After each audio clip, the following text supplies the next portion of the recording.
வணக்கம். நான் உங்க friend Jaya Srinivasan. Welcome to veggies recipe. இன்னைக்கு நம்ம வெஜ்ஜீஸ் ரெசிபி கிச்சன்ல ஏகாதசிக்கான பலகாரம் ரெசிபி பார்க்க போறோம்.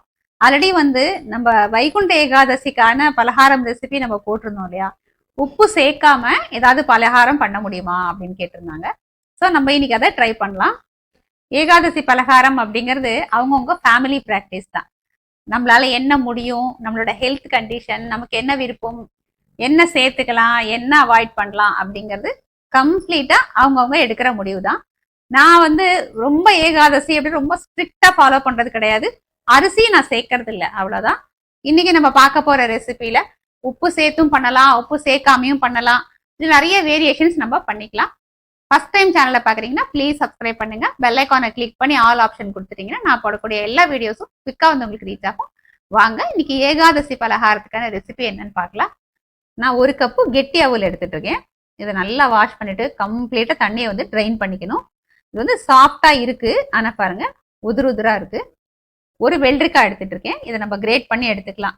தோல் சீவிட்டும் கிரேட் பண்ணிக்கலாம், இல்ல தோலோடையும் நம்ம கிரேட் பண்ணிக்கலாம், நம்ம விருப்பம் தான். பச்சை கொத்தமல்லி நல்லா தாராளமா எடுத்துக்கலாம், அதுக்கு ஒன்றும் பெருசா அளவு எதுவும் கிடையாது.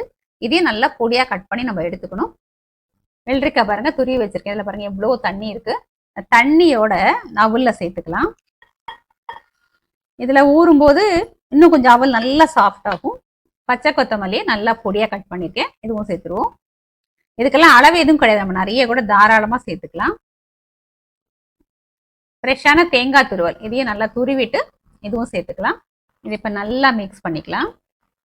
இது நல்லா கலந்துட்டோம்னா அந்த அவல் இன்னும் நல்லா ஊறி சாஃப்டா இருக்கும். இந்த கொத்தமல்லியோட வாசனை, இந்த தேங்காயோட ஃப்ளேவர் எல்லாம் சேர்ந்து இதுக்கு உப்பே நீங்க சேர்க்க வேண்டியதில்லை, அப்படியே சாப்பிட்டாலுமே ரொம்ப நல்லா இருக்கும். பாருங்க நல்லா மிக்ஸ் பண்ணியாச்சு. இப்போ இது ஒரு ½ அப்படியே மூடி வச்சிட்டோம் அப்படின்னா இந்த கொத்தமல்லியோட ஃப்ளேவர், தேங்காய் ஃப்ளேவர் இன்னும் நல்லா என்ஹான்ஸ் ஆகும். நம்ம இந்த வெள்ளரிக்காய் துருவி போட்டிருக்கோம் இல்லையா, அதோட ஜூசஸ் இந்த அவல் நல்லா அப்சர்வ் பண்ணி நல்லா சாஃப்டாகவும் நல்ல டேஸ்டாகவும் வாசனையாகவும் இருக்கும். உப்பே சேர்க்காம சாப்பிடணும் அப்படின்னா இப்படி சாப்பிடலாம். உப்பு வேணா இதுலயே கொஞ்சம் உப்பு சேர்த்துட்டு நம்ம சாப்பிடலாம். அரை மணி நேரம் நம்ம மூடி வச்சிட்டோம்னா இது அழகா நமக்கு சாப்பிட்றதுக்கு ரெடி ஆயிடும். நம்ம அவல், வெள்ளரிக்காய், தேங்காய், கொத்தமல்லி எல்லாம் மிக்ஸ் பண்ணி வச்சு அரை மணி நேரம் ஆயாச்சு. பாருங்க நல்லா சாஃப்டா ஊறி இருக்கு. இது இப்படியே சாப்பிட்டாலும் டேஸ்டா இருக்கும், நல்லா வாசனையாகவும் இருக்கு, தேங்காய் கொத்தமல்லி எல்லாம் இருக்கிறதுனால. இப்போ நம்ம ரெடி பண்ணதை நான் 3ஆ பிரிச்சு வச்சிருக்கேன். இதை அப்படியே உப்பு இல்லாமையோ உப்பு சேர்த்தோ நம்ம இப்படியே சாப்பிடலாம். இப்போ இதுல கொஞ்சமா தேங்காய் எண்ணெய் எடுத்துட்டு இருக்கேன். கடுகு, உளுத்தம்பருப்பு, கடலைப்பருப்பு, மிளகாய் வத்தல், கருவேப்பிலை, பெருங்காயம் போட்டிருக்கேன். கொஞ்சம் வேர்க்கடலையும் போட்டு வறுத்திருக்கேன். இது இதுல சேர்த்துக்கலாம். தேவையான அளவுக்கு சால்ட் போட்டுக்கலாம்.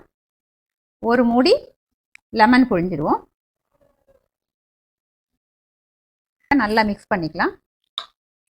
இப்படியும் நம்ம சாப்பிடலாம், இதுவும் நல்லா டேஸ்டா இருக்கும். இன்னொரு வேரியேஷன் நம்ம பார்க்கலாம். இதுலயும் நம்ம தேவையான அளவு உப்பு சேர்த்துப்போம். நல்லா ஃப்ரெஷ்ஷான தயிர், புளிக்காத தயிரா எடுத்துக்கோங்க, நல்லா சிலுப்பி வச்சுக்கோங்க. இது இதுல சேர்த்துக்கலாம். நமக்கு தேவையான அளவு சேர்க்கலாம்.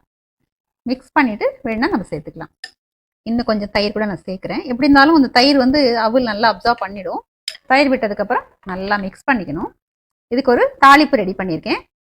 தேங்காய் எண்ணெயில கடுகு, உளுத்தம்பருப்பு, கடலைப்பருப்பு, கருவேப்பிலை, பெருங்காயம், மிளகாய் வத்தல், இன்னும் வேணா நம்ம இஞ்சி துருவி கூட போட்டுக்கலாம். தாளிப்பை சேர்த்துருவோம். நல்லா மிக்ஸ் பண்ணிடுவோம். இதுவும் ரொம்ப டேஸ்டா இருக்கும். இப்போ நம்ம வெள்ளரிக்காய் சேர்த்துருக்கோம் இல்லையா, இதுக்கு பதிலாக பூசணிக்காய் கூட சேர்த்துக்கலாம். இல்லை வாழைத்தண்டு நல்லா பொடி பொடி பொடியா கட் பண்ணி அது கூட சேர்த்துக்கலாம். பாருங்க பார்க்கறதுக்கே எவ்வளோ அட்ராக்ஷனாக இருக்கு, ரொம்ப டேஸ்டா இருக்கும், நல்ல ஃபில்லிங்காக கூட இருக்கும்.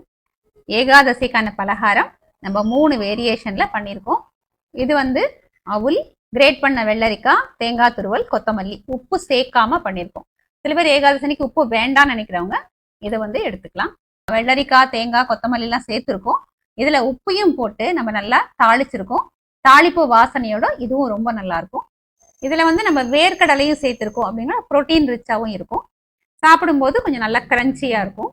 இதுலயும் அவல், வெள்ளரிக்காய், கொத்தமல்லி, தேங்காய் இதை போலதான் சேர்த்திருக்கோம். தாளிச்சு கொட்டிட்டு நம்ம தயிரும் சேர்த்திருக்கோம். தயிருங்கனால எதுவும் புரோட்டீன் ரிச் தான், சாப்பிட்றதுக்கு நல்லா சாஃப்டா ரொம்பவே நல்லா இருக்கும். அவல நம்ம மிக்ஸ் பண்ணி வச்சுட்டு இதே நம்ம 3 வேரியேஷன்ல பண்ணியிருக்கோம். ஏகாதசி பலகாரத்துக்காக அவல் நம்ம 3 விதமா பண்ணியிருக்கோம். மூணையுமே நம்ம ஒவ்வொன்றா டேஸ்ட் பண்ணி பார்க்கலாம். ஃபர்ஸ்ட் வந்து உப்பு சேர்க்காதது.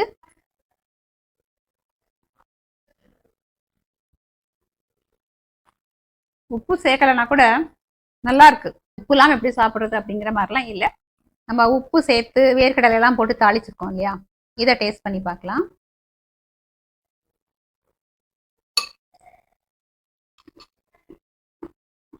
இது ரொம்பவே நல்லா இருக்கு. ஏன்னா உப்பும் சேர்த்துருக்கோம், வேர்க்கடலையும் வறுத்து போட்டதுனால நல்ல கிரன்ச்சியா ரொம்ப டேஸ்டா இருக்கு. கிட்டத்தட்ட வந்து அவுல் உப்புமா பண்ணுவோம் இல்லையா, அது மாதிரி இருக்கு. இன்னும் சொல்லணும்னா அவுல் உப்புமாவோட பெட்டர் டேஸ்ட்ல இருக்கு. இப்போ தாளிச்சு கொட்டி தயிர்லாம் சேர்த்துருக்கோம் இல்லையா, இதை டேஸ்ட் பண்ணி பார்க்கலாம். கண்டிப்பா இது ரொம்ப சூப்பரா தான் இருக்கும்.